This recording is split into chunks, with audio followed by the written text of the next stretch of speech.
அன்பு தம்பி இளைய தளபதி விஜய் அவர்களுடைய பிறந்த நாளுக்கு என் இதயபூர்வமான வாழ்த்துக்களை தெரிவிப்பதில் நான் மகிழ்ச்சி அடைகிறேன். தனது பிறந்த நாளில்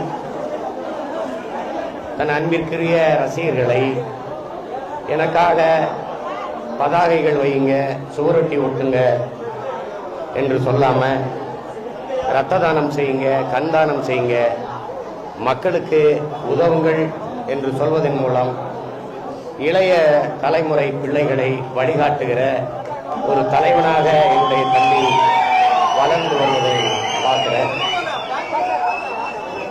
நானும் என் தம்பியும் இணைந்து பகலவன் ஒரு படம் செய்ய, அது மிகச்சிறந்த படமா வரும். உங்க எல்லாருக்கும் என்னுடைய நன்றி. தம்பியுடைய பிறந்த தினத்திற்கு வாழ்த்து வந்திருக்கிறார்.